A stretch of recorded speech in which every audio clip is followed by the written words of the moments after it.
Tonight, we're going to take a look at the biggest stories in the media, starting with Peter Dutton's run-ins with enthusiastic ABC reporters, which continues, but the union is furious. Media Union calls Peter Dutton's response to two ABC reporters unnecessarily aggressive.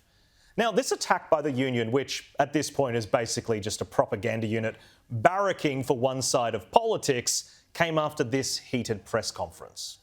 How do you know the vast majority of the public in Collie support? Well, how do you know that they don't? Well, I have spoken to a number of them. I haven't seen you spoken to a single member of the public, not just the show. No, look, I understand the position of the ABC. The ABC has an ideological position against that. That's an issue for you. I don't really care. I'm not interested in the politics at the ABC. You can all be advocates and play your games. The reporter in that clip wasn't asking questions. She was asserting facts. She was asserting that the community did not want Dutton's nuclear policy. Rightfully, he snapped back, pointing out that she did not even go to the community meeting. And yes, it was tense, it was provocative, but a lot of Australians are sick to death of the clear and obvious political campaigning by activist journalists on the taxpayer dime, like this moment just weeks before the first clip. Determines the fact that Hezbollah is a terrorist organisation, even though many... Where are you from, I'm sorry? Which organisation? ABC. ABC. Well, I had presumed, up until this point at least, that the ABC supported the government's laws, and the government has passed laws supported on a bipartisan basis, but not by the ABC, it seems, in relation to the prescribing or the listing of a terrorist organisation. For those Aussies irked by the ABC's lack of professionalism, we love these moments because Dutton has the courage to call it what it is: taxpayer-funded politicking. And while the media union is having a cry about this exchange, the reporter was lapping it up. Bridget MacArthur, who has she, her pronouns in her Twitter page, proudly tweeted the exchange out, saying it was her first tango with Dutton. The implication being clear: I've been looking forward to having a tango. I'm glad I got one. I have now become the story, and there will be plenty of profile-boosting tangos to come.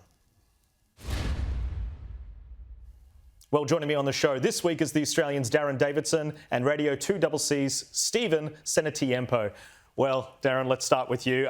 Peter Dutton, he has this combative way that he's decided to deal with questions that he thinks are maybe straying from the more professionalism side. And the interesting thing here that's happened this week is the media union are really trying to take him to task.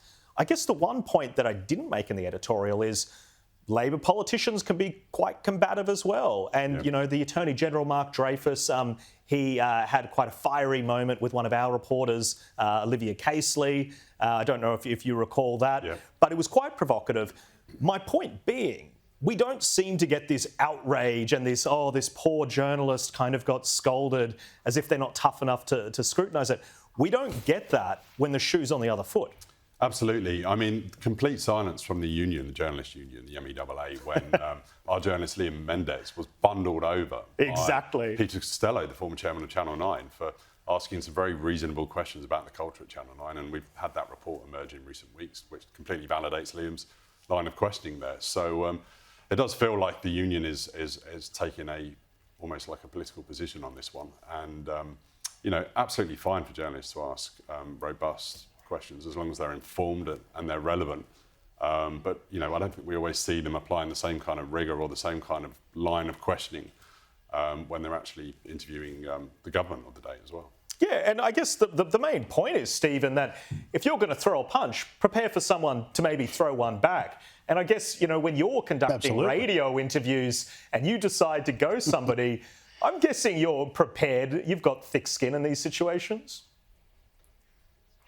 Oh, absolutely. I mean, some of the exchanges I've had with local politicians here in the ACT have been somewhat legendary. But look, I would say that Dutton's being combative, but not aggressive. But look, he's almost Thatcher-esque, isn't he, when you think about it?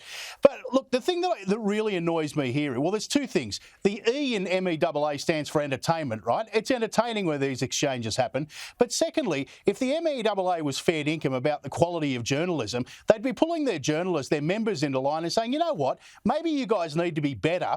This is the reason people don't trust our profession anymore, because this is the rubbish you carry on with. If you want to be a commentator, be a commentator. If you're going to pretend to be a journalist, then be a journalist. And don't tweet and say, I'm now the story, like that was your aim in the first place. I mean, you should never be the story yourself.